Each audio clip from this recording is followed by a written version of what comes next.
Hello, welcome to Do It Yourself channel. Today I will show you where to find the option and how to make your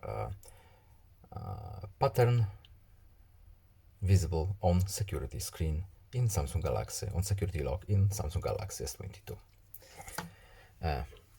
Right now we have our pattern set up as a security measure, so we have a simple L.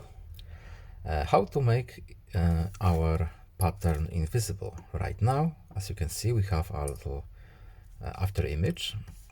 So how to turn it off to make it a little more secure? We have to go to lock screen,